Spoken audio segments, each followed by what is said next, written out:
এটা কংগ্ৰেছ কৰিলে বুলি ঘৰটো নিদিয়াকে থাকিব নালাগে। মোৰে দলীয় সতীৰ্থবিলাক আহে, দাদা ই ডাকাল কংগ্ৰেছী, ইয়াক আৰু আপুনি ঘৰত দিলে আমাৰ সমালোচনা হ'ব, আমাৰ মানুহে বিৰাট বেয়া পাব। আৰু মই যোৱা 5টা বছৰ এইসকল লোকক ঘৰ কাটিব নিদিয়া কাৰণে আজি 20,000 ঘৰ পাবলৈ সক্ষম হৈছে। মই সদায় আমাৰ বিডিঅ, আমাৰ পঞ্চায়ত ছেক্ৰেটাৰীবিলাকক মাতি আনি কৈ থাকো যে প্ৰধানমন্ত্ৰীয়ে ঘৰ দিছে, আপোনালোকে মাজতে ওস্তাদি গলাই নামবিলাক কাটি নাথাকিব। 13,000 ঘৰ মুছলমান মানুহক দিছো, আৰু তাৰ পিছত মই ভাবো যে মুছলমান মানুহে মোক আটাইতকৈ বেছি এইবাৰ ভোট দিব, এইটো মই আশা ৰাখো। গতিকে আমাক যিসকলে সমালোচনা কৰে, আজিৰ দিনটো তেওঁলোকৰ কাৰণে এটা যোগ্য প্ৰত্যুত্তৰ বুলি মই কৈছো। আৰু আপোনালোকে শুনি আচৰিত হ'ব যে 28 লাখৰ 18 লাখতকৈ বেছি মুছলমান মানুহে ঘৰ পাইছে। এয়া হ'ল আমাৰ চৰকাৰৰ নীতি। আমাৰ তাত ৰাজনীতি কৰিবলগীয়া নাই। দুখীয়া মানুহক ঘৰ দিব লাগে। হিন্দু মানুহৰ চৰকাৰ, মুছলমান মানুহক ঘৰ নিদিওঁ, অমুক নিদিওঁ ইত্যাদি বহুত কথা কয়। 35,000 পৰিয়ালে অৰুণোদয় সোমাব 1250 টকাকৈ। এটা ঘৰ নিৰ্মাণ, আৰু প্ৰতিজন মানুহৰ জীৱনৰ এটা সপোন থাকে যে এটা পকা ঘৰ, আৰু এইখিনি হ'ল দুখীয়া মানুহ।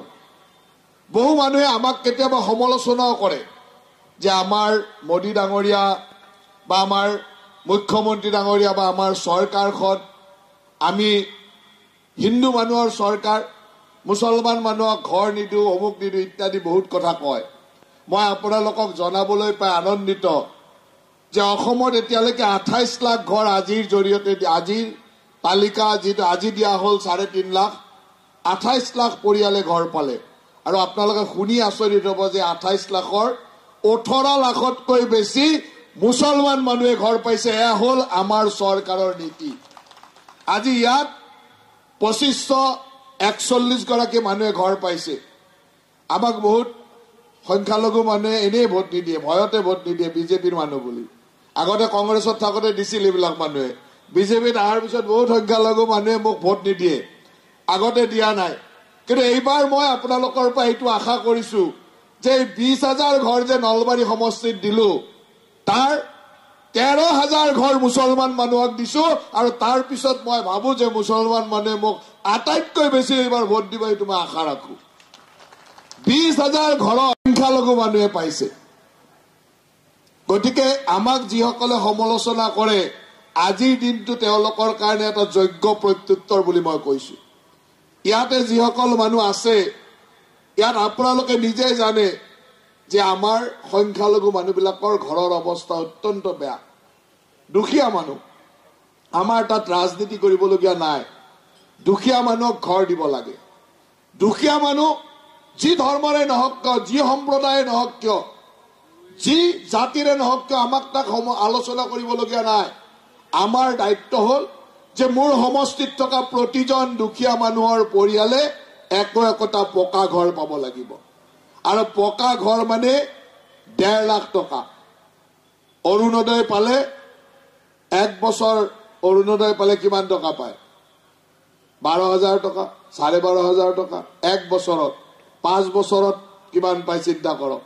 আৰু ইয়াতে ঘৰ পালে একেলগে 1 বছৰৰ ভিতৰত 1.5 লাখ টকা পায়। মহিলা উদ্যমিতা দিলে কিমান পায়? 10,000 টকা। 1250 টকা পোৱা মানে 8 মাহ লাগে। গতিকে আমি আটাইতকৈ যদি চৰকাৰে দিয়া আটাইতকৈ আঁচনিসমূহৰ ভিতৰত যদি আটাইতকৈ বেছি ধনৰ দিশেৰে চাওঁ, সেয়া হ'ল প্ৰধানমন্ত্ৰী আৱাস যোজনা।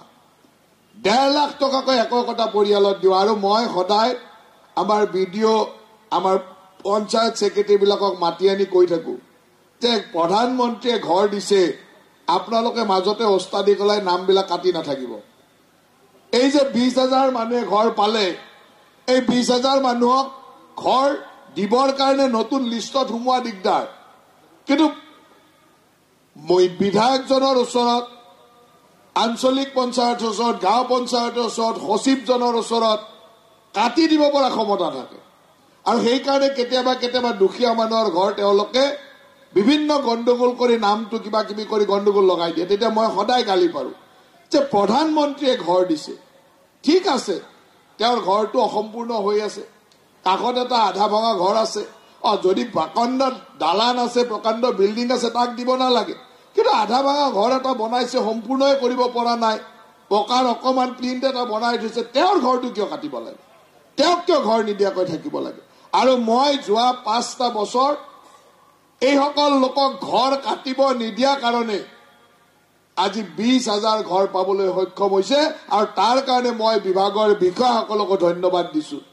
আমাৰে বহুত মানুহ আহে, মোৰে দলীয় সতীৰ্থবিলাক আহে, দাদা ই ডাকাল কংগ্ৰেছী, ইয়াক আৰু আপুনি ঘৰ দিলে আমাৰ সমালোচনা হ'ব, আমাৰ মানুহে বিৰাট বেয়া পাব। বোলে পাওক দিয়াচোন, দুখীয়া মানুহ এটা ঘৰ পাওক, সি কংগ্ৰেছী হৈয়ে পালে যেনিবা, অহা 26ৰ ইলেকশ্যনত মইতো ভোটটো পাম। মোক বহুত মানুহে কয়, ইয়াতেও বহুত মানুহ হয়তো 2-4টা কংগ্ৰেছী ওলাব। কংগ্ৰেছ কৰিছিল আগতে, ময়োতো কংগ্ৰেছ কৰিছিলো, হয় নে নহয়? এতিয়া কংগ্ৰেছ কৰিলে বুলি ঘৰটো নিদিয়াকে থাকিব নালাগে। মই সেই মনেৰে চাইছো কাৰণে আজি 20,000 মানুহক ঘৰ দিবলৈ সক্ষম হৈছো। মই আনন্দ অনুভৱ কৰো যে মুখ্যমন্ত্ৰী হিমন্ত বিশ্ব শৰ্মা ডাঙৰীয়াৰ নেতৃত্বত আজি একতা সমষ্টিত 20,000 পৰিয়ালক ঘৰ দিয়াটো সৰু কথা নহয়। আপোনালোকে অলপ আগতে মই আমাৰ সাপ্লাই ডিপাৰ্টমেণ্টৰ অফিচাৰক সুধিছিলো যে আমাৰ ৰেচন কাৰ্ড কিমান আছে। তেওঁ ক'লে ছাৰ 56,000। মোৰ সমষ্টিটোত 56,000 ৰেচন কাৰ্ড আছে, 56,000।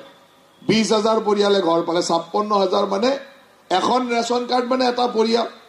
কৰবাততো এটা পৰিয়ালত 2-3খনো ৰেচন কাৰ্ড থাকে, তথাপিতো ধৰি লৈছো যে এখন ৰেচন কাৰ্ড মানে এটা পৰিয়াল। গতিকে মোৰ সমষ্টিটোত প্ৰকৃতাৰ্থত 55,000তকৈ বেছি পৰিয়াল নাই। 2 লাখ ভোটাৰৰ সমষ্টি, 55,000 পৰিয়াল থাকিব। 55,000 পৰিয়ালৰ 20,000 পৰিয়ালে ঘৰ পালে, 35,000 পৰিয়ালে অৰুণোদয় পায়। অহা 10 তাৰিখে অৰুণোদয়, আজি কেই তাৰিখ? 8 তাৰিখ নহয় জানো? 9 তাৰিখ। কালি অৰুণোদয় সোমাব একাউণ্টত। আৰু কালি নলবাৰী সমষ্টিত 35,000 পৰিয়ালে অৰুণোদয় সোমাব 1,250 টকাকৈ। এতিয়া এটা